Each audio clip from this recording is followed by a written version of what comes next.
So in this video I'll try to explain what I think is the most important kick in taekwondo, and that is the side kick. Now, right off the bat I should point out that there are two types of side kick in the style that I practice. One sometimes called the side piercing kick, the other the side thrusting kick. And the essential difference between them is the direction in which the hip rotates during the kick. So, imagine I'm kicking with my right leg. Now I have to make a decision in generating power for the kick, whether to rotate the kicking leg's hip in a clockwise or an anti-clockwise direction. Here, if I wish to kick in a direction where the kicking hip makes a simple arc and then jams the leg into the target, that's called a piercing kick. So from here it comes up with the leg on the outside of the body, and as it comes around towards the front, the leg is extended out through the target. That motion, where the leg's jammed in with the hip hitting behind it, you can think of the leg almost as a nail, and the hip jams in behind it, a bit like a hammer swinging from this side. So here, the leg tucks up very early in front of the hip. You see my body's bent like this. It's a bit like, this is the handle, this is the hammer. The nail's about to be straightened out in front, and then the supporting foot rotates so that everything twists in behind the kick. So this mechanism uses the hip mechanics and the body weight, the speed of the rotation to jam the kick in to the target. So delivered full pace, something like so. The alternative is to rotate in the opposite direction. In that case, it's a bit more like, say, the way a horse might kick. So here, it's easier when you're learning the kick to start in a different position. So if you start, say, more like this in a walking stance away from the target, and some people would argue this is learning to deliver a back kick, but the hip mechanic for a back kick and the side thrusting kick are the same. And when I say that, some people deliver their back kick using a different mechanic, where they're not rotating the hip through like this, they're arching their back. That's a very bad way to deliver your back kick. It puts a lot of stress on your spine. The curvature through the spine will do you damage. You should deliver the two kicks with the same mechanic. So let's ignore that for now. Just focus on this side kick. So what we're doing here is we're starting with the kicking hip pressed away from the target. And then as we deliver the kick, it lifts up, and then the hips rotate, driving the leg through the target like so. So this is the thrusting motion. So one way in which you can move into that motion and start to learn it is to rotate the body, pivot on the balls of both feet like so, leave your hip down, leave your heel down on the kicking leg, and then look towards your target. This leg should bend a little bit so that you're comfortably poised there. This foot will have the heel, you'll roll over the ball of the foot, the heel will move so that it's facing towards the target, and then you'll tuck this leg up towards your chest and extend it out and kick towards the target. The essential thing about the thrusting kick is that the leg is whipped past your hips. The hips are rotating here, spinning through, and the leg drives past them. So it's getting a whip effect using basically the buttocks.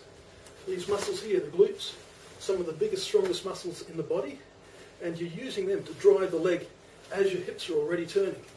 So it's swinging past this very tight core of rotation in the hips. So obviously the thrusting kick is stronger, it's more linear as well. So it connects to this rotating motion and drives the leg out towards the target. So from here, as I kick, the body's twisting and dragging this hip through into the target. Something like so. The other style of kick, at the point in which you hit the target, the body's not lined up really.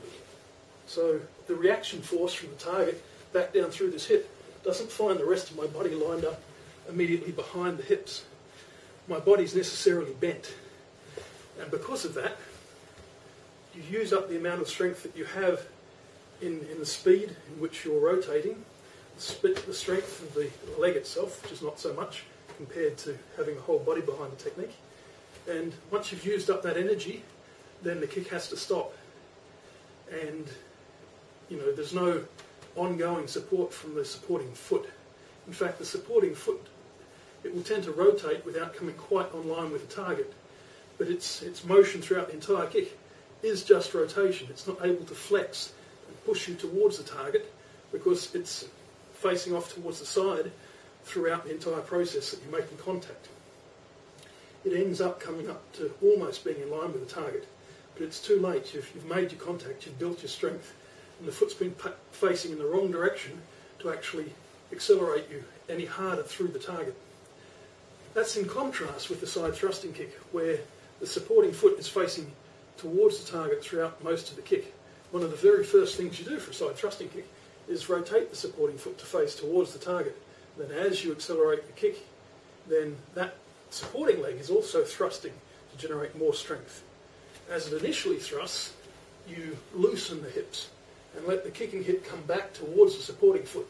And then you start using the muscles in your back and everything to expand the hips, open them up, and drive the kicking hip away from the supporting hip, which is already being accelerated forward, and that whips the hip past it into the target.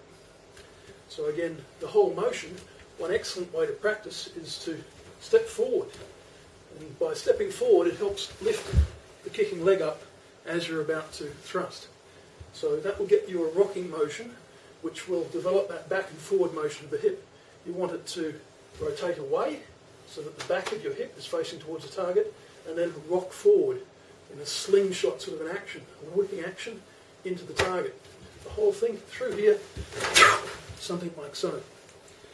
So, these techniques are designed for getting maximum strength from the hips and the body weight. The thrusting kick has the body weight fully behind the kick. So as you're attacking towards the target, this leg is thrusting your body weight in behind the target. And you're also leaning down enough that the lean of the body helps drive the hips forward and get them behind the target as well. It lines you up such that when you hit the target, you have a reaction force coming back through your body weight's there, ready to brace you and add to the impact. You've got the body weight resisting the reaction forces, reinforcing further shock out into the target. So, those are the two styles of side kick. So the time side piercing kick is most useful is if somebody's closing in towards you and you just need to lift that leg and jam forwards like this. I've always preferred the side thrusting kick, which is more useful for power. So from here, once you get used to it, you want to be able to reconnect the kicking leg to the rotation necessary for a side thrusting kick, even though you start with the leg on the wrong side of the body. And by wrong side, what I mean is the thrusting kick is coming back from this side of the body for a right leg kick.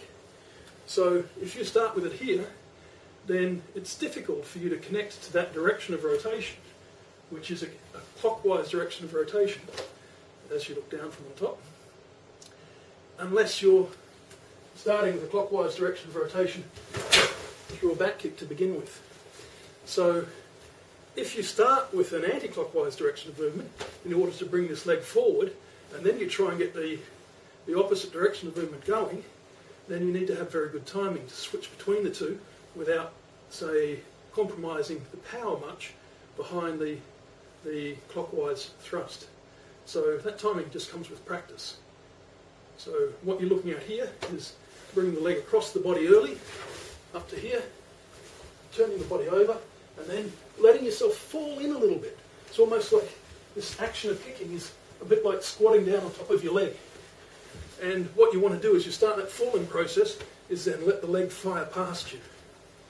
So here the leg comes up, turns over, and kicks out like so. And you need to have that motion of stretching the hip behind to having it come through again at the end of the movement. So it takes a lot of practice to get that movement right.